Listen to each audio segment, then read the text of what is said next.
அனைவருக்கும் வணக்கம். Welcome to ever green guidance.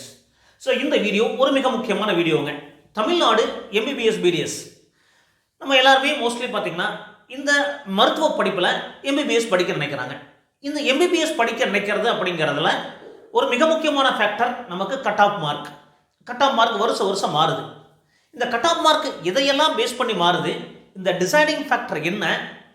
அப்போது நம்ம ஒரு கவர்மெண்ட் மெடிக்கல் காலேஜில் ஒரு எம்பிபிஎஸ் சீட் படிக்கணும் தான் எல்லா மாணவர்களும் நினைப்பாங்க. என்ன காரணம்? ஃபீஸ் ரொம்ப குறைவு, பேஷண்ட் ஃப்ளோ நல்லாயிருக்கும், இன்ஃப்ராஸ்ட்ரக்சர் நல்லாயிருக்கும். அப்போது நம்ம கவர்மெண்ட் மெடிக்கல் காலேஜில் ஒரு எம்பிபிஎஸ் சீட்டு வாங்கணும் அப்படின்னா என்ன மார்க் இது வரைக்கும் இருந்திருக்கு, நம்ம என்ன டார்கெட் ஃபிக்ஸ் பண்ணணும், அப்போ அந்த டார்கெட்டை நம்ம அச்சீவ் பண்ணுறதுக்கான பிளான் பண்ணணும். அதுக்காகத்தான் இந்த வீடியோ. பட் நம்ம கொடுக்குற டார்கெட் கொஞ்சம் லிட்டில் பிட் அதிகமாக இருந்தாலும் அதை நீங்கள் பாசிட்டிவாக எடுத்துகிட்டு ப்ரிப்பேர் பண்ணிங்கன்னா கண்டிப்பாக உங்களுக்கு கவர்மெண்ட் மெடிக்கல் காலேஜில் சீட்டு கிடைக்கிறதுக்கு வாய்ப்புகள் அதிகமாக இருக்கும். ஸோ அந்த ஆஸ்பெக்டில் பார்க்கும்போது இந்த கட் ஆஃப் மார்க் வருஷம் சொல்கிறாங்களே சார், இந்த கட் ஆஃப் மார்க் எதை பேஸ் பண்ணி இருக்குது அப்படின்னா கொஸ்டின் பேப்பர் பேஸ் பண்ணி இருக்குது. கொஸ்டின் பேப்பர் டிஃபிகல்ட்டாக வருது, மாடரேட்டாக வருது, ஈஸியாக வருது. பயாலஜி பொறுத்து இருக்குது. ஏன்னா பயாலஜி வந்து பார்த்திங்கன்னா ஒரு 50% மார்க் கவர் பண்ணுறதுனால பயாலஜி அந்த மாதிரி இருக்கிற பொறுத்தும் ஃபிசிக்ஸ் அந்த மாதிரி இருக்குது. அப்போ இதெல்லாமே மாறுதலுக்கு உட்பட்டது, வருஷம் மாறுதலுக்கு உட்பட்டது. அப்போது ஒரு சில டைம் லாஸ்ட் இயர் பார்த்தீங்கன்னா அந்த போனஸ் மார்க்லாம் எக்ஸ்ட்ரா வர மாதிரி ஒரு சுச்சுவேஷன் வந்து கொஸ்டின் பேப்பரே மிஸ்டேக் ஆயிடுச்சு. 2 ஆன்சர் எழுதினாலும் கரெக்டான ஆன்சர் கொடுக்குற மாதிரி ஆயிடுச்சு. அப்போ இதெல்லாம் ஃபேக்டர்ஸ் இருக்குது. இதையும் தாண்டி ப்ரிப்ரேஷன் டைம் ஃபார் ரிப்பீட்டர். வருஷம் ஒரு 70% ஆஃப் த ஸ்டூடெண்ட்ஸ் சீட்டை எப்படி எடுக்கிறாங்கன்னா ரிப்பீட்டர்ஸ். இந்த ரிப்பீட்டருடைய பர்ஃபார்மன்ஸு அவங்களுக்கு ப்ரிப்ரேஷன் டைமை பொறுத்து இருக்குது. இந்த வருஷம் நல்ல டைம் கிடச்சிருக்கு. அப்போது ரிப்பீட்டருடைய பர்ஃபார்மன்ஸை பொறுத்தும் இருக்குது. அடுத்தது மிக முக்கியமாக நீங்கள் கவனிக்க வேண்டியது ரெடியூஸ்டு சிலபஸ் குறைச்சிட்டாங்க சார். இந்த சிலபஸ் குறைச்சிட்டதுனால நமக்கு கட் ஆஃப் கூடுமா குறையுமானா? சிலபஸ் குறைச்சிருந்தாலும் அதில் கஷ்டமான கேள்விகள் வருது. கொஸ்டின் பேப்பர் டஃப்பாக இருந்ததுன்னா கட் ஆஃப் பெரிய அளவுக்கு இன்க்ரீஸ் ஆகாது. சிலபஸும் குறைச்சி கொஸ்டின் பேப்பர் ஈஸியாக இருந்ததுன்னா கட் ஆஃப் இன்க்ரீஸ் ஆகும். அப்போது ரெடியூஸ்டு சிலபஸாக இருந்தாலும் கொஸ்டின் பேப்பருடைய இதை பொறுத்து தான், அது டிஃபிகல்ட்டி லெவலை பொறுத்து தான், மாடரேட்டாக இருக்கா, ஈஸியாக இருக்கா, டஃப்பாக இருக்காங்கிறத பொறுத்தும், ரிப்பீட்டருடைய பர்ஃபார்மன்ஸை பொறுத்தும், அதையும் தாண்டி கம்யூனிட்டி வைஸ் பர்ஃபார்மன்ஸ். தமிழ்நாட்டை பொறுத்த வரைக்கும் open category, BC, BCM, MBC, SC, SCA, ST நிறைய கேட்டகரி இருக்குது. ஸோ அந்த கேட்டகரியில் இருக்கிற ஒவ்வொரு ஸ்டூடெண்ட்ஸுடைய பர்ஃபார்மன்ஸ் எப்படி இருக்கிறத பொறுத்தும் மாறுபடும். அதை தான் கம்யூனிட்டி ரேங்க்குன்னு சொல்லுவாங்க. அது மொத்தமாக கொஸ்டின் பேப்பர் பர்ஃபார்மன்ஸ் எப்படி இருந்தாலுமே அந்தந்த கேட்டகரியிலுடைய மாணவருடைய பர்ஃபார்மன்ஸ் லாஸ்ட் இயர் பார்த்தீங்கன்னா 450 கீழே நிறைய மாணவர்கள் மார்க் வாங்கினாங்க. ஏன்னா பயாலஜியை பேஸ் பண்ணி இருந்ததுனால கட் ஆஃப் ஒரு சில கேட்டகரியில் 50 மார்க் வரைக்கும் கூட இன்க்ரீஸ் ஆச்சு, ஒரு சில கேட்டகரியில் 30 மார்க் இன்க்ரீஸ் ஆச்சு. அப்போது கட் ஆஃப் அப்படிங்கிறது யூனிஃபார்மாக இன்க்ரீஸ் ஆகாது. பட் அதை டிசைட் பண்ணுறத பார்த்தீங்கன்னா அவன் அந்த கம்யூனிட்டி வைஸ் பர்ஃபார்மன்ஸ். அப்போ நம்ம டார்கெட் என்ன வைக்கலாம் அப்படிங்கிறத இந்த வீடியோவில் பார்க்க போகிறோம். ஸோ இந்த மார்க் மட்டும் டார்கெட் கிடையாதுங்க. தமிழ்நாட்டில் இத்தனை மாணவர்களுக்குள்ள நீங்கள் இருக்கணும் அப்படிங்கிறது தான் மிக முக்கியமாக நீங்கள் கவனிக்க வேண்டியது. ஸோ டீட்டெயிலாக பார்த்துடலாம். ஸோ இதுக்கு முன்னாடி பார்த்தீங்கன்னா ஒரு நம்பர் கொடுத்துருக்கேன் நான். அது நீங்கள் ஃப்ரீயாக உங்களுக்கு ஏதாவது டவுட் கிளாரிஃபை பண்ணணும்னா டெய்லி 9 PM to 10 PM நீங்கள் காண்டாக்ட் பண்ணுங்கள். 9363443685 9 PM to 10 PM காண்டாக்ட் பண்ணி உங்களுக்கு ஏதாவது டவுட்ஸ் இருந்தால் கேட்டுக்கலாம். அப்போது இந்த கட் ஆஃப் அப்படிங்கிறது 2022 பாருங்கள். ஓப்பன் கேட்டகரிக்கு 581, BC 529, BCM 504, MBC 496, SC 407, SCA 355, ST 311. நிறைய சேனல்ஸ் இருக்குது, நிறைய வீடியோஸ் போடுறாங்க, எல்லோரும் பார்த்துருப்பீங்க. பட் ரேங்க்னு ஒன்று இருக்குது. கம்யூனிட்டி ரேங்க், ஸ்டேட் ரேங்க்னு என்னென்னா தமிழ்நாட்டில் எத்தனாவது இடத்துல இருக்கீங்க. ஓப்பன் கேட்டகரி பொறுத்தவரை ரிசர்வேஷன் கிடையாது. அப்போ ரிசர்வேஷன் இல்லை அப்படிங்கிறதுனால தமிழ்நாட்டில் 1423 ரேங்க்குள்ளே வந்திருந்தால், ஓப்பன் கேட்டகரியாக இருந்திருந்தால் அவங்களுக்கு கிடைச்சதுங்க.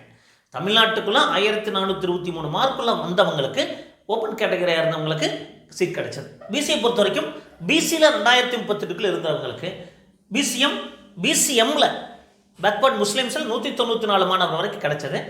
எம்பிசி 1088 மாணவர்கள் வரைக்கும் கிடைச்சது. எஸ்சி 668 மாணவர்கள் வரை கிடைச்சது. SCA 118, ST 37. இந்த எல்லாம் எப்படி சார் வருதுன்னா அந்த கம்யூனிட்டிக்கு ரிசர்வேஷன் இருக்கு இல்லைங்களா. பிசினா 26.5, பிசிஎம்னா 3.5%, எம்பிசி 20%, இந்த மாதிரி எஸ்சிஏ 3%, இந்த மாதிரி ரிசர்வேஷனை பொறுத்து மாறுபடும். அப்போ அந்த கம்யூனிட்டியில் நீங்கள் இந்த மாதிரி இருந்தீங்கன்னா கிடைக்கும். அப்போ 2023 பாருங்க 602 மார்க் கட் ஆஃப் இன்க்ரீஸ் ஆயிடுச்சு. But rank 1442, 1423. அப்போ cut off 20 mark 19 mark increase ஆயிருந்தாலும் 21 மார்க் இன்க்ரீஸ் ஆயிருக்கு, ரேங்க் மாறல. அப்போ நீங்க ஓப்பன் கேட்டகரியா இருந்தீங்கன்னா தமிழ்நாட்டு லெவல்ல 1400 மாணவர்களுக்கு உள்ள இருக்கீங்க அப்படின்னா கண்டிப்பா நீங்க கவர்மெண்ட் மெடிக்கல் காலேஜில் சீட் வாங்க முடியுங்க. அப்போ உங்களுடைய டார்கெட் என்ன? தமிழகத்து லெவல்ல 1400 மார்க் உள்ள நம்ம வாங்கிடணும் அப்படிங்கிற டார்கெட்டை ஃபிக்ஸ் பண்ணணும். இப்போ அதே மாதிரி கட் ஆஃப் என்ன ஃபிக்ஸ் பண்றதையும் பார்க்கலாங்க. பிசி பொறுத்த வரைக்கும் 556 மார்க் கிடைச்சது. பிசியில் 2021 ரேங்க் பாருங்க 2038. அப்போ பிசிக்குள்ள நம்ம பேக்வர்ட் கம்யூனிட்டியில் 2000 மாணவர்கள் இருக்கணும் அப்படின்னா இருந்தீங்க அப்படின்னா கண்டிப்பாக உங்களுக்கு கவர்மெண்ட் மெடிக்கல் காலேஜில் சீட்டு கிடைக்கும். அப்போ ஓசியாக இருந்ததுன்னா தமிழகத்து லெவலில் 1400 பேருக்குள்ள இருக்கணும். பிசியாக இருந்தீங்கன்னா பேக்வர்ட் கம்யூனிட்டியில் 2000 பேருக்குள்ள இருக்கணும். தமிழக லெவலில் எப்படி இருக்கணுங்கிறத இன்னொரு வீடியோவில் பதிவு பண்ணுறாங்க. பிசிஎம்ஐ பொறுத்த வரைக்கும் அந்த கம்யூனிட்டியில் 196 கிடைச்சிருக்கு, 541 மார்க்கில் கிடைச்சிருக்கு. அப்போ கண்டிப்பாக நீங்கள் 190 ரேங்க் உள்ள பிசிஎம் கேட்டகரியில் இருந்தீங்கன்னா உங்களுக்கு கவர்மெண்ட் மெடிக்கல் காலேஜில் இடம் கிடைக்கும். எம்பிசியை பொறுத்த வரைக்கும் 530 மார்க், 496 மார்க், எவ்வளோ மார்க் இன்க்ரீஸ் ஆயிருக்கு? ஏகப்பட்ட மார்க் இன்க்ரீஸ் ஆயிருக்கு. ஆனால் 34 மார்க் இன்க்ரீஸ் ஆயிருக்கு. ரேங்க் பாருங்க 1084, 1088. அப்போ ஒரு 1060 ரேங்க்குள்ள இருக்கிறீங்க. 1060 ரேங்க்குள்ள இருந்தீங்கன்னா மோர் சேஃப். அப்போ 1050, 1050க்குள்ள நம்ம வந்துடணும். எம்பிசி கேட்டகரியில் கண்டிப்பாக உங்களுக்கு கவர்மெண்ட் மெடிக்கல் காலேஜில் இடம் கிடைக்கும். எஸ்சியை பொறுத்த வரைக்கும் 448 மார்க், நிறைய மார்க் இன்க்ரீஸ் ஆயிடுச்சு. ஒரு 41 மார்க் இன்க்ரீஸ் ஆயிடுச்சு.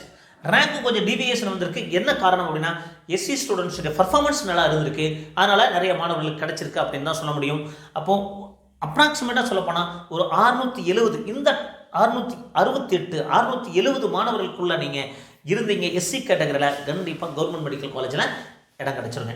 எஸ்சியை பொறுத்த வரைக்கும் 383 மார்க் இன்க்ரீஸ் ஆயிருக்கு. ரேங்க் பாருங்கள் பெரிய டிவியேஷனில். அப்போ 120 ரேங்க்ல இருக்கணும். 120 ரேங்க்குள்ள இருந்தீங்க அப்படின்னா கண்டிப்பாக நமக்கு எஸ்சிஏ கேட்டகரியில் கிடைக்க வாய்ப்பு இருக்குது.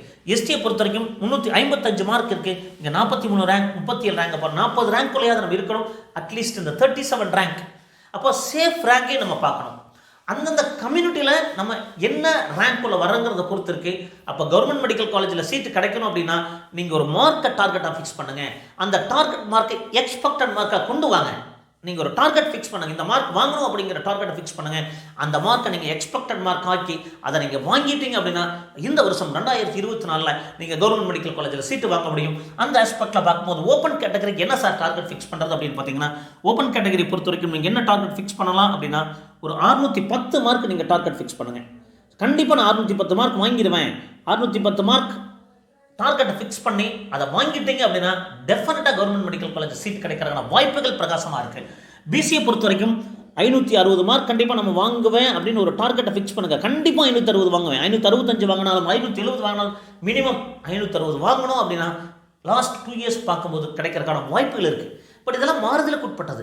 கொஸ்டின் பேப்பர் டிஃபிகல்ட்டி லெவல், அந்த கம்யூனிட்டி பர்ஃபார்மன்ஸ், ரெடியூஸ்டு சிலபஸ், நிறைய ஃபேக்டர்ஸ், கட் ஆஃப் அப்படிங்கிறது டிசைடிங் ஃபேக்டர், நிறைய ஃபேக்டர்ஸ் இருக்குது. பட் நம்ம டார்கெட்டை ஃபிக்ஸ் பண்ணி படிங்க. கண்டிப்பாக நீங்கள் இருக்கிற டைம் அப்படிங்கிறது 90 நாள் ப்ளஸ் இருந்தாலும் உங்களால் சாதிக்க முடியும்னு நினச்சி பண்ணுங்கள். பிசிஎம்ஐ பொறுத்த வரைக்கும் பாருங்கள் 541, 504.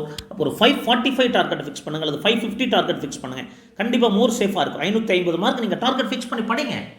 பட் கட் ஆஃப் குறைஞ்சா நல்ல காலேஜில் போக போகிறீங்க. அப்போது ஒரு 550 மார்க் வாங்கணுங்கிற டார்கெட் ஃபிக்ஸ் பண்ணுங்கள். எம்பிசியை பொறுத்த வரைக்கும் ஒரு 535 or 540 டார்கெட்டை ஃபிக்ஸ் பண்ணி படிங்க. கண்டிப்பாக ஒரு உங்களுக்கு நல்ல காலேஜ் கிடைக்கிறதுக்கு வாய்ப்புகள் இருக்கும். நீங்கள் எல்லாமே நீங்கள் டிசைட் பண்ணி நீங்கள் ஃபிக்ஸ் பண்ணலாம். ஒரு இதே மார்க் தான் இருக்கும்னு சொல்ல முடியாது, கொஞ்சம் மாறுதலுக்கு உட்பட்டது. ஒரு 530 அப்படின்னா ஒரு 5 மார்க் எக்ஸ்ட்ரா கூட நீங்கள் ஃபிக்ஸ் பண்ணலாம். 535 அந்த மாதிரி ஃபிக்ஸ் பண்ணுங்கள். கண்டிப்பாக ஒரு 540 நீங்கள் டார்கெட்டாக ஃபிக்ஸ் பண்ணி படிங்க.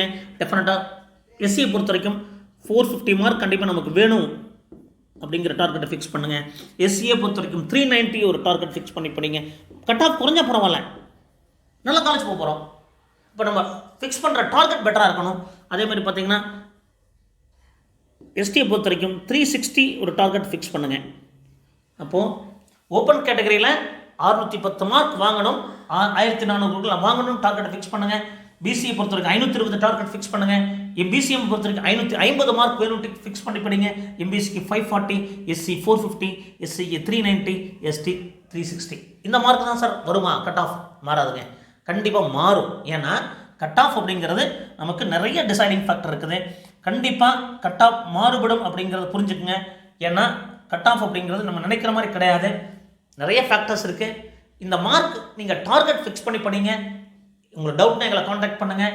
கொஸ்டின் பேப்பரை பொறுத்தும், ப்ரிப்பரேஷன் டைமை பொறுத்தும், ரிப்பீட்டருடைய ஃபோக்கஸை பொறுத்தும், கம்யூனிட்டி வைஸ் பர்ஃபார்மன்ஸை பொறுத்தும், ரிடியூஸ்டு சிலபஸில் எந்த மாதிரி கேள்விகள் கேட்க போகிறாங்க, கஷ்டமாக கேட்குறாங்களா, மாடரேட்டாக கேட்குறாங்களா, ஈஸியாக கேட்குறாங்களா, இந்த எல்லா ஃபேக்டரையும் தாண்டி நீங்கள் டார்கெட் ஃபிக்ஸ் பண்ணி அந்த டார்கெட்டை எக்ஸ்பெக்டட் மார்க்கை நீங்கள் வாங்கிட்டீங்க அப்படின்னா டெஃபினட்டாக உங்களுக்கு எல்லோருக்கும் நீங்கள் நினைக்கிற உங்களுக்கு கவர்மெண்ட் மெடிக்கல் காலேஜ் கிடைக்கும். பட் உங்களுடைய டார்கெட் இந்த மாதிரி இருக்கணும். நல்ல முறையில் படிங்க. இருக்கிற டைமை வேஸ்ட் பண்ணாமல் படிச்சிங்கன்னா நீங்களும் ஒரு கவர்மெண்ட் மெடிக்கல் காலேஜில் மருத்துவராக வாய்ப்பு இருக்கும். மீண்டும் ஒரு நல்ல பதிவுடன் உங்களை சந்திக்கின்றேன். நன்றி, வணக்கம்.